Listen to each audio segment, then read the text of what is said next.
دوستو قیامت سے پہلے ایران میں ایک بڑی جنگ کا اعلان ہو گیا ہے۔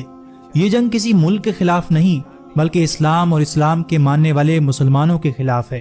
اور یہ بات میں نہیں کہہ رہا بلکہ دشمن کا ساتھی یہ دعویٰ کر رہا ہے اگر مسلمان یہ جنگ جیت گئے جو ایران، اسرائیل اور امریکہ میں ہو رہی ہے تو وہ دنیا بھر میں تباہی پھیلائیں گے۔ اس لیے وہ دشمن طاقتوں کو مسلمانوں کے خلاف اکٹھا کر رہا ہے۔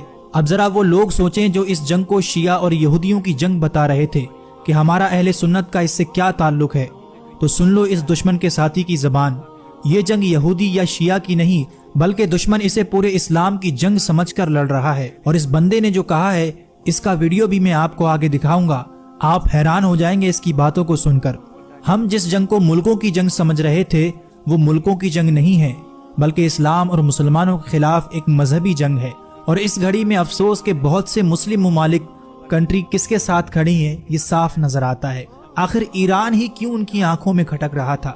پہلے اس ویڈیو کو آپ دیکھیے پھر اس کی پوری سچائی آپ کو بتائیں گے۔ It's a religious war. Who wins it at the end of the day? You want to kill me because I'm an infidel? Who want to purify Islam, to reject moderation and make everybody a jihadist? This is a big deal. I'll deal with Section 230. So what we're facing right now is a moment of decision that will set the course of the future of the Mideast for 1,000. یہ video دوستوں آپ نے دیکھا اور یہ video Iran میں جنگ ہونے سے ٹھیک ایک دن بعد کا ہے جب دشمن کے ساتھی کی طرف سے یہ بیان آتا ہے کہ یہ جنگ اسلام اور اس کے ماننے والے مسلمانوں کے خلاف ہے۔ اور ہمارے لوگ یہاں کمنٹس کے نیچے اسے شیعہ اور امریکہ کی جنگ بتا رہے تھے، شیعہ اور یہودیوں کی جنگ بتا رہے ہیں، بلکہ دشمن اسے اسلام کے خلاف جنگ سمجھ کر لڑ رہا ہے۔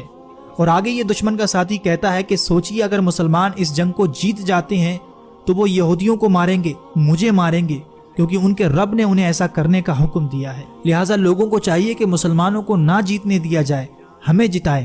اگر تم نے ہمارا ساتھ دیا تو اگلے 1000 سال تک کا سوچ کے جیتیں گے کہ ہمیں آگے کیا کرنا ہے۔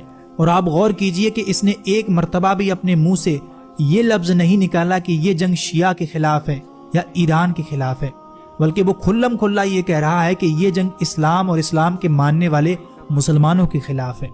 اور اس کے بعد اس نے مسلمان اور اسلام کے خلاف بہت زیادہ زہر اگلا ہے۔ یہ ویڈیو تو کافی لمبا ہے لیکن میں نے آپ کو کچھ سیکنڈ کا ویڈیو دکھایا ہے جس میں ایک واضح حقیقت ہماری آنکھوں کے سامنے کھل کر آ چکی ہے کہ اس جنگ کا تعلق قرب قیامت کی نشانیوں سے ہو سکتا ہے۔ اور اللہ کے رسول صلی اللہ علیہ وسلم کی اس حدیث کو یاد کریں جس میں آپ نے فرمایا تھا کہ قیامت کے قریب دشمن تم پر ایسے ٹوٹ پڑے گا جیسے بھوکے دسترخوان پر ٹوٹتے ہیں، اور وہ ایک دوسرے کو یعنی اپنے ساتھیوں کو دعوت دیں گے کہ آؤ تم بھی اس میں حصہ لے لو، تم بھی شامل ہو جاؤ۔ صحابہ نے پوچھا تھا یا رسول اللہ صلی اللہ علیہ وسلم کہ ہم تعداد میں کم ہوں گے؟ تو آپ نے فرمایا تھا نہیں، تم تعداد میں بہت ہوگے، تمہارے پاس پیسہ بھی ہوگا، فوج بھی ہوگی، لیکن تمہارے دلوں میں دنیا کی محبت اور موت کا ڈر ہوگا۔ کیا آج وہ نشانی ہم نہیں دیکھ رہے؟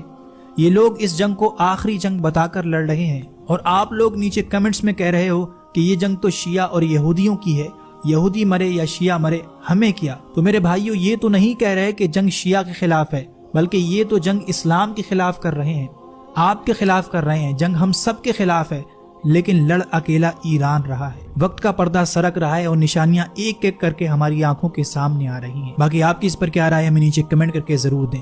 اس ویڈیو کو جتنا ہو سکے آپ نے دوسروں کو شیئر کرنا ہے۔